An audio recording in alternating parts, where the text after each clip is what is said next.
Hello and welcome to our weekly share on the Parsha. And in this new series, we're concentrating on the Torah of the Yeshiva of Kelm.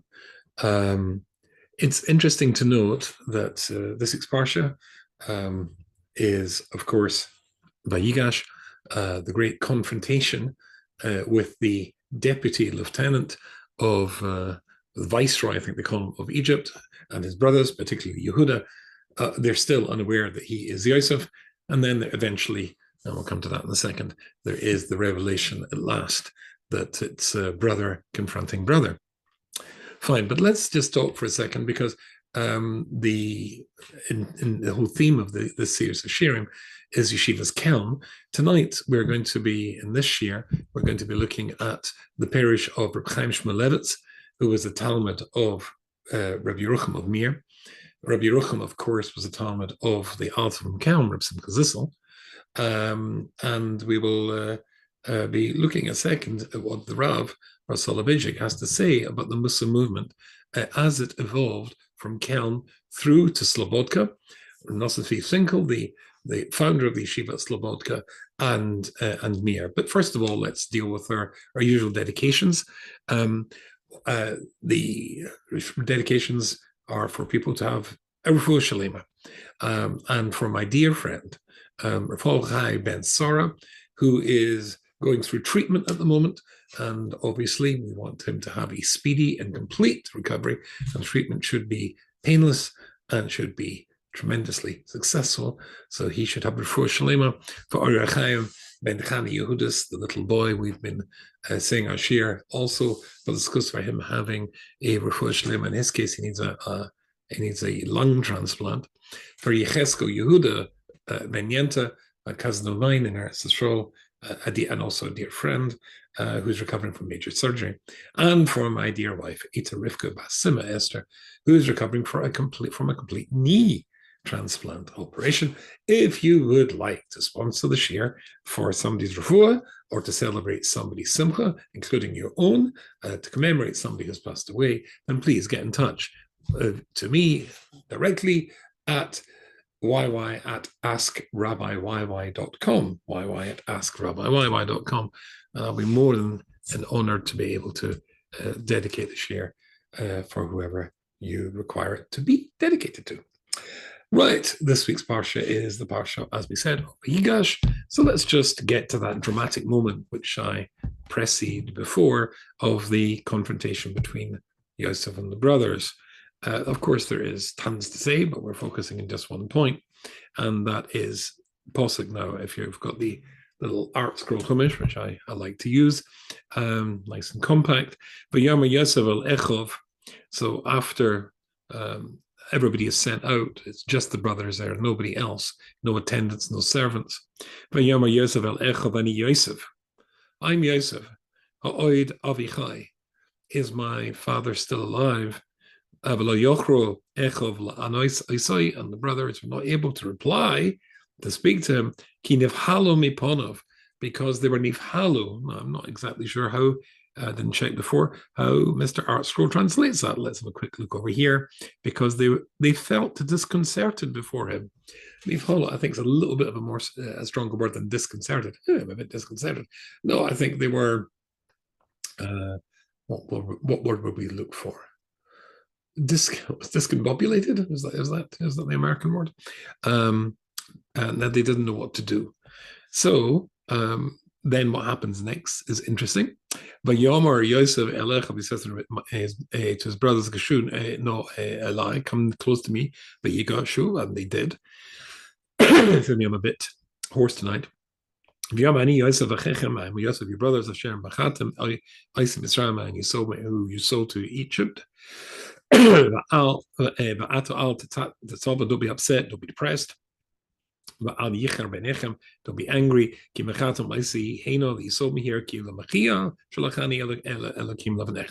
Because Hashem has sent me as a restorer, reviver, a life force ahead of you.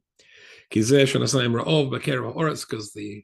2 years of famine in the land, and he was able to sustain it. But more than that, he is used his offices, or is using his good offices as the viceroy of Egypt, to change Egyptian society to a degree that it will not completely wipe out Klal Yisrael. It nearly does. Literally, they're just literally a millimeter away from complete destruction when the Exodus occurs, of course. But still, he says this is the purpose that I was sent here for. Fine. Now let's go back to that Posuk Gimel again, which we looked at, and we will have to look at what Chaim Shmulevitz, the great Rosh Hashiva of the Mir and Talmud of Rabbi Yerucham, has to say in that. And he says the following, back to the Posuk. The Posuk says the following thing. Yosef el Echov and Yosef ha'oid Abichai. I'm Yosef, is my father still alive? And then V'lo yochro la'ana says they couldn't speak to him because they were disconcerted was the translation here, but distressed, deeply distressed, I would translate it as. And this is what Rashi says. They weren't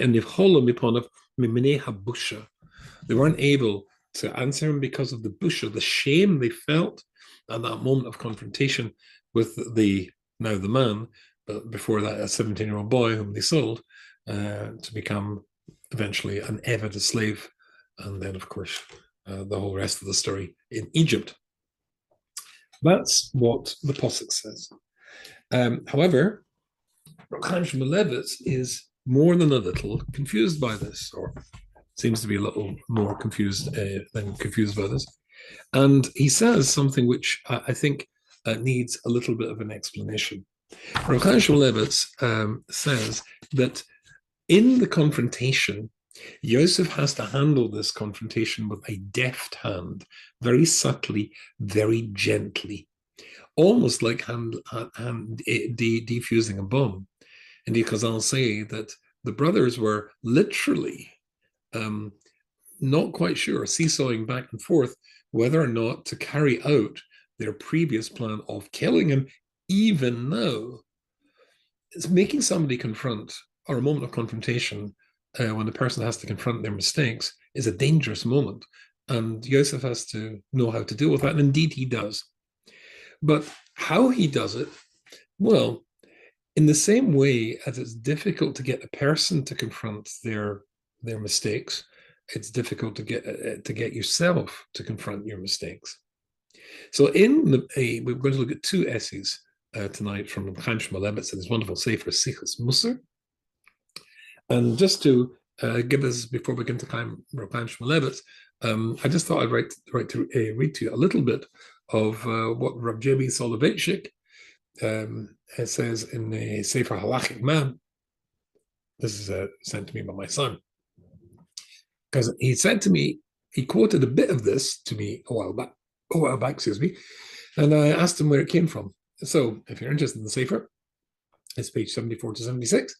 And in all truth and fairness, writes Rav Soloveitchik, it should be emphasized that when the Musar movement reached a state of maturity, in the yeshiva of Knesset Yisrael under the directorship of Rav Nossi Finkel, the author from Slobodka, the founder of the yeshiva of Slobodka, and in the Mir yeshiva under the spiritual guidance of Rabbi Yerucham Levovitz, it assumed an entirely different form and approach from the early Musar movement, and evolved into something, he says, different, and not with the, I suppose we might, if it were being very simplistic, characterize that as fire and brimstone, perhaps. So that's pejorative. I don't mean it to be pejorative. Into something which is far more philosophical and far more deep in the approach. So it's interesting that he says that the Musar movement reached its full fruition in the yeshiva of Slobodka and the yeshiva of Mir. And of course, the Alter of Slobodka and of course Rabbi Yerucham of Mir were Talmidim of the Alter of Kelm. So I'm just not quite, who am I to argue with Rav Soloveitchik, but Reb Simcha Zissel's Musar, and remember, Rabbi Yerucham called his Sefer Das Chochma Musar, merely an understanding, an approach to his master, Reb Simcha Zissel's Chochma Musar. I'm not so sure. Rabbi Sross Lanter, the teacher of Reb Simcha Zissel, it wasn't fire and brimstone stuff either. The more hashkofic, the deeper philosophical approach was certainly there, but I certainly understand where he's the point that he's trying to make. Anyway, having said that as an introduction, let's look at what this great Talmud of Rabbi Rucham has to say on this subject and of making a person confront their mistakes. He has an essay here, and it's on page Ayin Aleph, and it's called Mida Keneged Mida. Now, we know that Hashem always punishes and rewards Mida Keneged Mida. And when David HaMelech refers to this in Tehillim, he says, V'lecho Hashem chesed, to you Hashem is chesed, ki ata teshalom la'ishka maseha, because you pay a person back for his deeds. That's negatively or positively. If a person has done something good, then Hashem rewards him Mida Keneged Mida, in the same way that he did something good to somebody else, then Hashem makes something good happen to him. And if you do something bad to somebody, then the same thing happens to you. And that's a chesed, says David HaMelech, because in paying somebody back that way, you're indicating to them when they've done something right and when they've done something wrong in order for the person to change their behavior. So here in Essay Ayin Aleph, he talks about Yosef brings a dibosim roa elavihim, the reason, of course, that there's about to be this confrontation. The kernel of the confrontation with the brothers is the fact that Yosef brings a bad report about the brothers. That's the Bnei Yehuda, the Bnei Leah, Yehuda, Reuven, Yehuda, etc., to their father. When he does so, he accuses them of three things. He accuses them of Eiver Minachai, eating the limb of a live animal, which incidentally they didn't do. But when you slaughter an animal, even though the animal is dead, then the animal is still able to move, and sometimes quite violently. Mefrachesis, it's called in Hebrew. And after they checked an animal, he saw them butchering the animal, but the limbs still moved.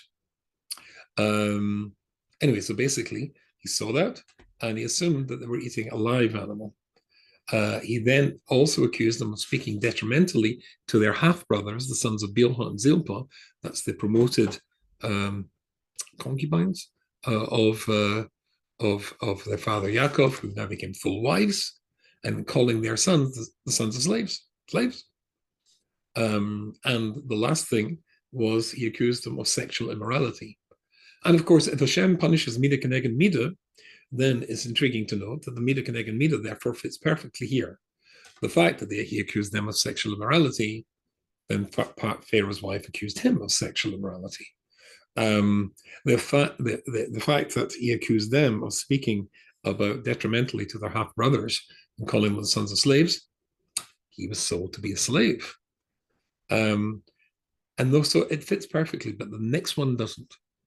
The fact that they take a goat, a baby goat, shecht it, and take the coat from Yosef, bathe it in the blood, that's not a connection there. That's not a parallel.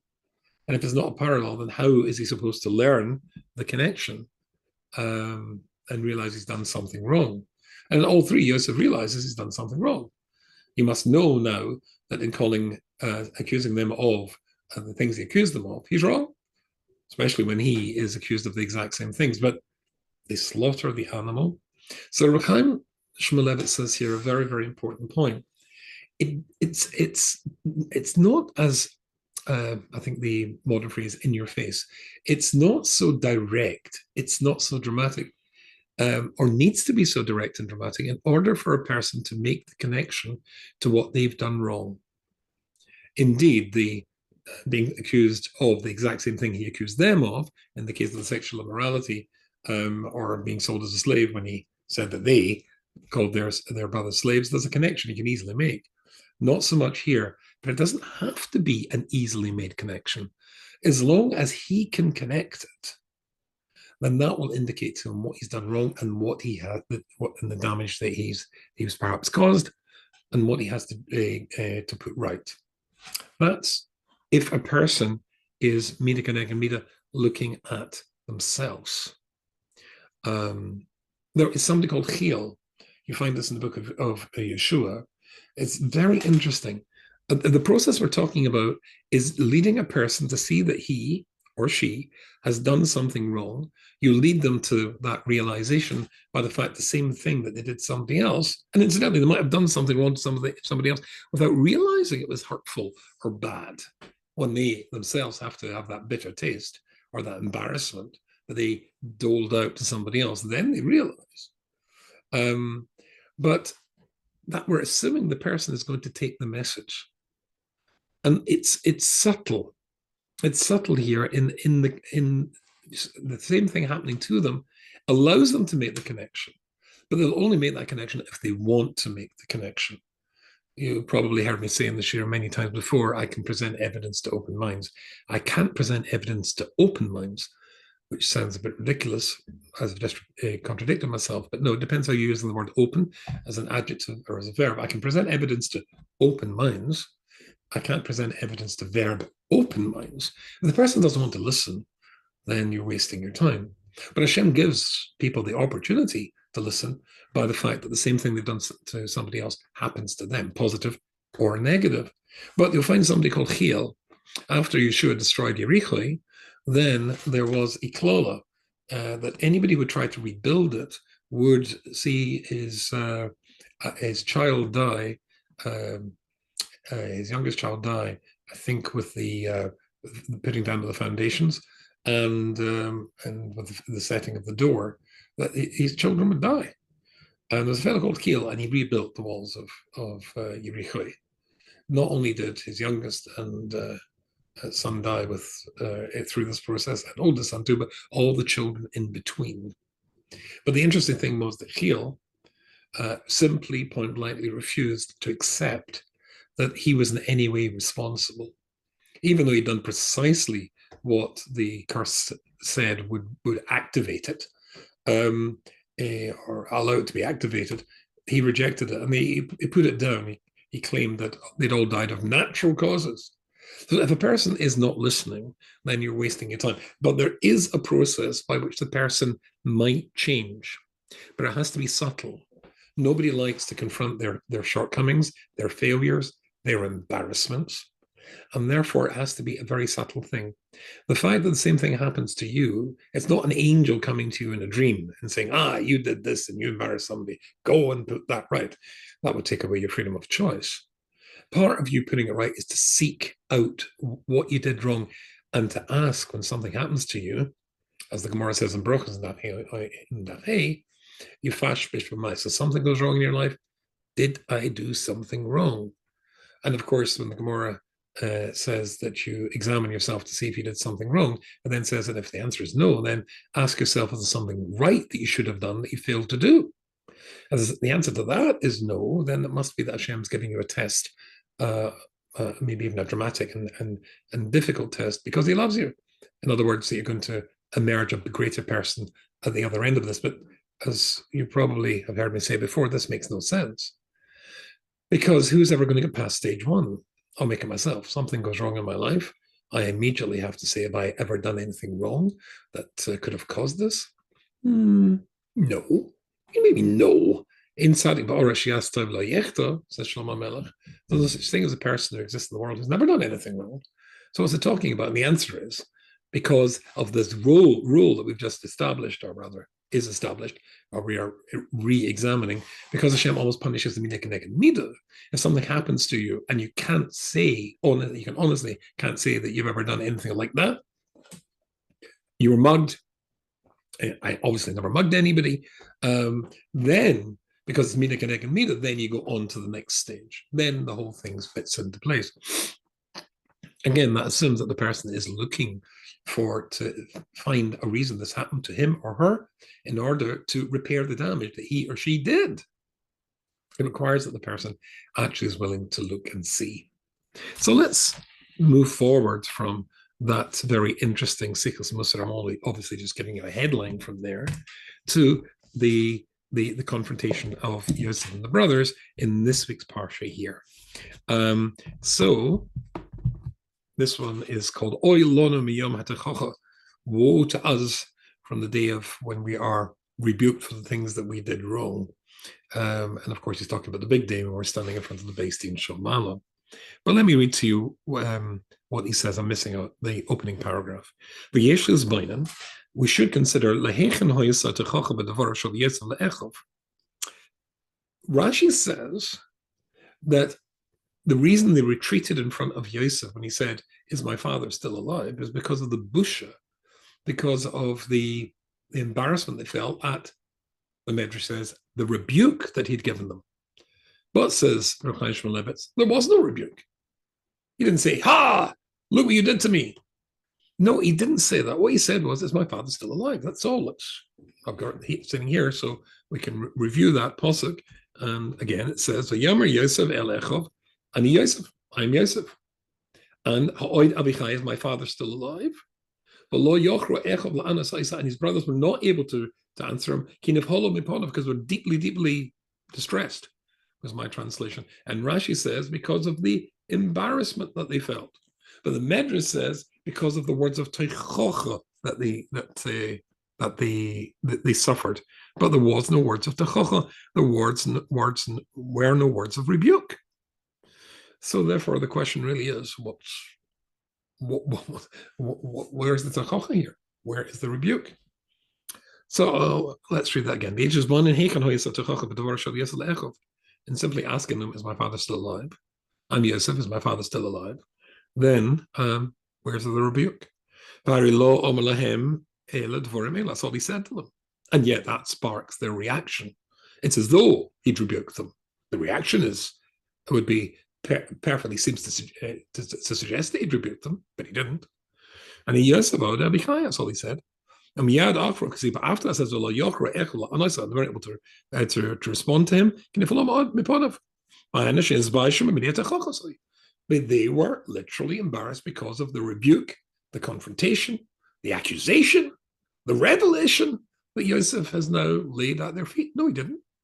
Pasuk says nothing about any revelations or accusations. And why are they embarrassed? He hasn't told them off at all. So here, again, we're talking, again, the principle we're trying to establish is extraordinarily difficult to get a person, including ourselves, particularly ourselves, to confront the things that they've done wrong. How do you get somebody else to confront something they've done wrong? So here is Yosef. He's now got to try and get his brothers to confront their mistakes. So this is, I'll read on a little bit more. So when he says to them, I'm Yosef,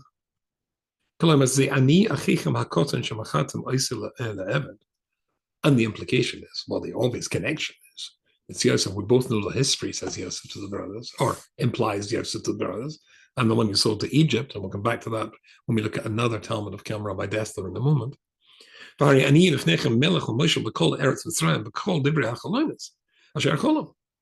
Everything that I told you in the dream that got you so angry at me, when I told you my sheaf of corn, we were in the fields together, binding sheaves of corn, my sheaf of corn became higher than yours. And your sheaves of corn surrounded my sheaf of corn and bowed down to me. It's all happened. You didn't think it could happen? How?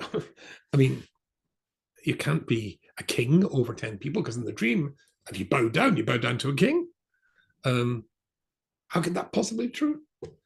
And after all, there's only 12 sons of Yaakov.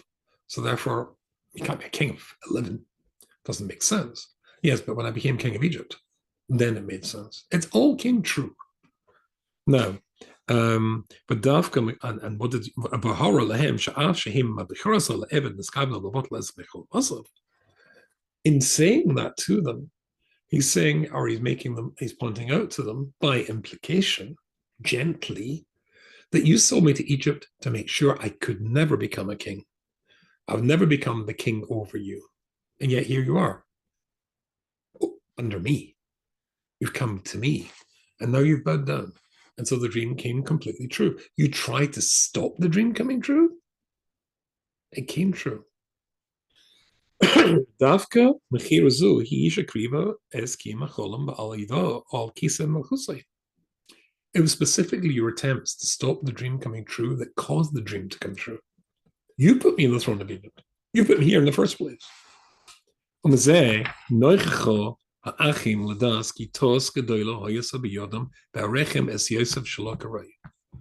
that makes the brothers obviously think to themselves, boy, did we mess up. Boy, did we miscalculate. Boy, did we were we misguided and underestimate and get him completely wrong.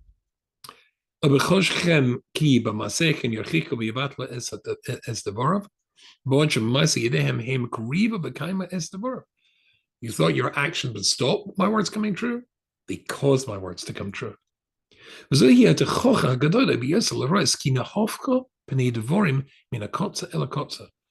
could be no greater techocha, no greater reprimand than to find or to have to realize that everything you tried to do to stop something happening actually caused it to happen. That's the irony of ironies. So he says,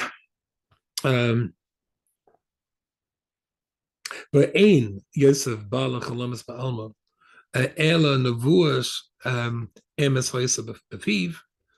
He wasn't just a dreamer as they dismissed him, but this was not a prophecy, it was a dream. This was indeed really a dream. So that's why the essay is called "Woe to a Person from the Day of confrontation with the mistakes that they've made."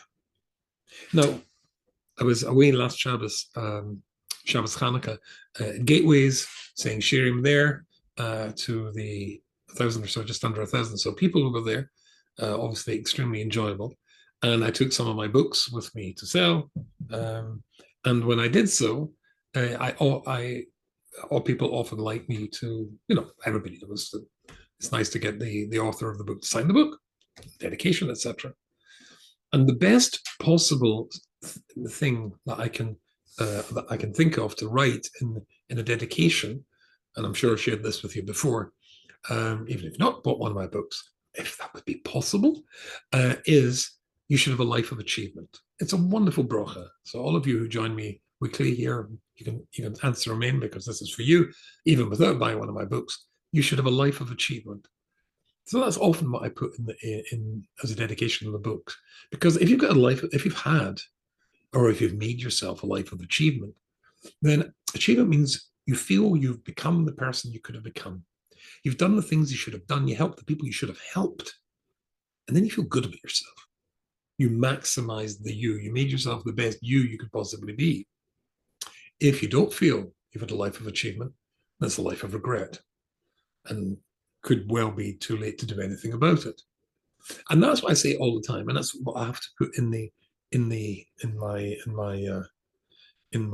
my books. But now I have to modify it.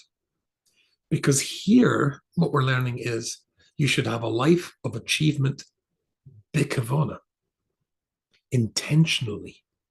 Because sometimes you act as an agent for achievement accidentally, or even against the outcome that Hashem wants. But it's going to happen anyway. What Hashem wants to happen is going to happen. The question is, what role will you play in that drama? Will you be the good guy? Will you be the bad guy? Will you be the facilitator of Hashem's desires and plans? Or will you be the opponent? Hashem's desire and plans is for Yosef to become the king of Egypt. There are many ways that could have happened. The fact the brothers sold him and he went down as a slave, etc. Hashem's going to make it happen anyway. Afal Pikain, as they say. So the brothers' role was a life of achievement, but wasn't one that they tried to achieve. It was accidental. In fact, it was quite the opposite of what they wanted to achieve. So a life of achievement is only that bracha that I put in books, and that bracha I give to people. I should modify it. You should have a life of intentional achievement, where you intend to achieve and consequently do achieve. Then it's important. The fact that somebody comes and says to you, remember you did that and you thought it was bad, well, it worked out. That's not you. You only feel that achievement. I became the person I could have become. I did the things I should have done. I helped people. If you meant to do it, the fact that it happened to you, happened because of you, but you didn't mean it to happen, you can take no credit for that. You can feel no achievement for that. Excellent. So that's Reb Chaim Shmulevitz.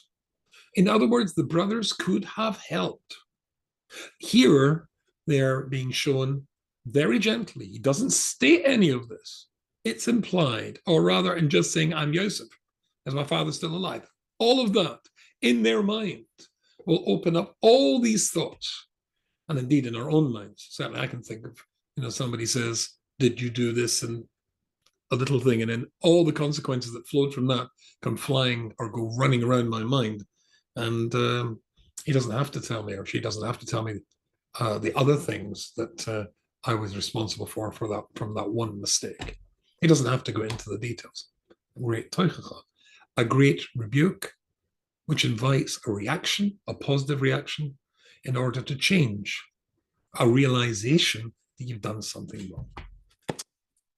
Rabbi Dessler, when he is talking about the Yosef going down to Mitzrayim, this is in Chelik Beis of Miktam Eliyah, that's in page 230, 231.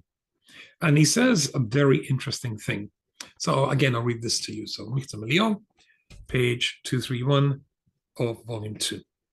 There's something incredible.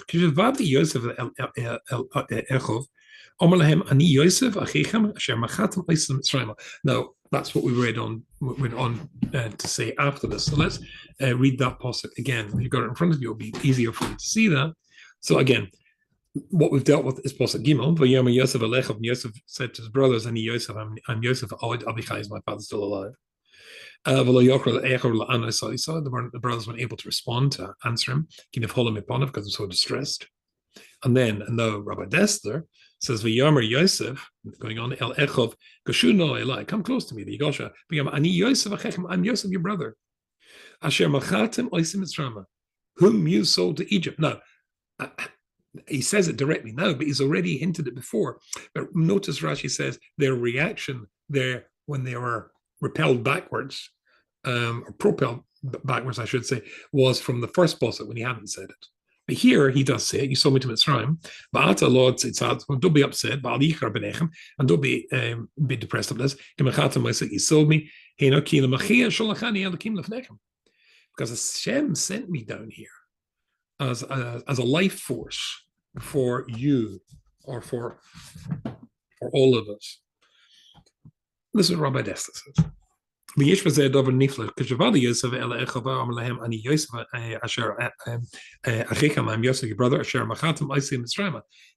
me to Egypt.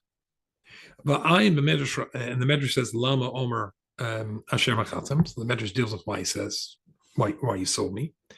But leave that aside.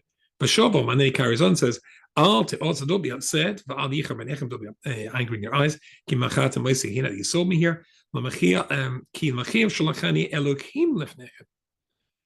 God sent me here. And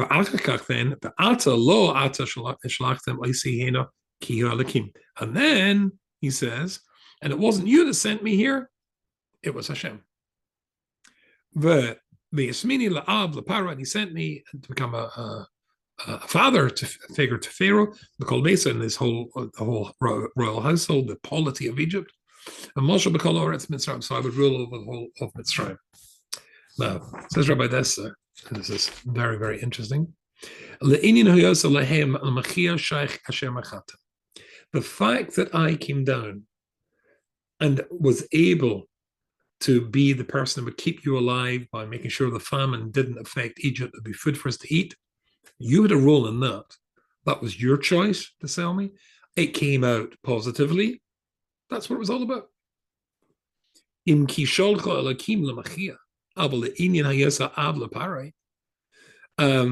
the fact that I became a father to Pharaoh, that was totally God. That was totally God. You had a part in that bit. But the fact that I would become a father to the Pharaoh, that wasn't you. That was Hashem. So let's read that again. So the fact that I was going to keep you alive, yeah, you sold me. That was the outcome of you selling me. But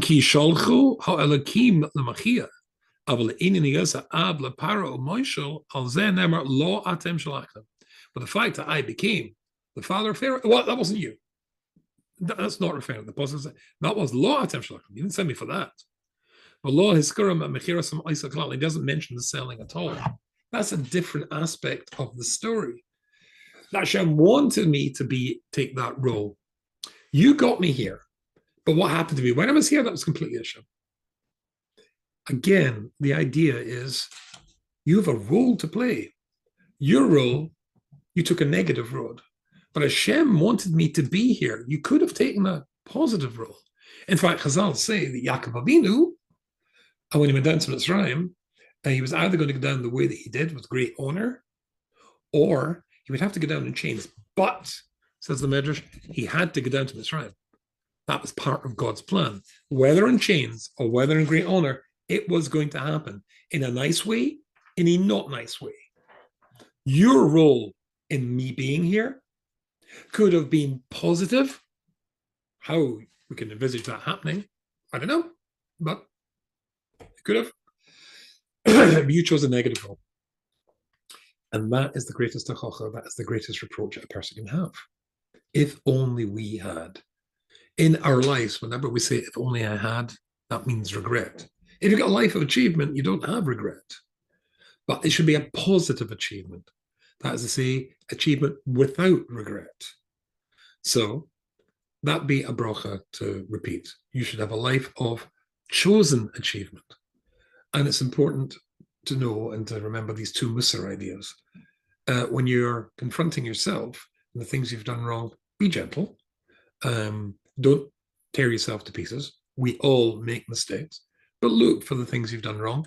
And things that happen to you which are unpleasant are often signposts, indicators, pointing back the way to what caused this thing to happen to you in the first place. Realize that, recognize that, repair that, regret that and repair it. Then the reason for the nasty thing happening to you disappears, and so does the nasty thing. If you're trying to show somebody else what they've done wrong, a deft hand, very gently, just an implication enough to lead somebody who's got an open mind to proceed through the same process, to go back, regret, and repair. And that's a good thing for us all to do. I wish you all a good Shabbos. I'll see you next week.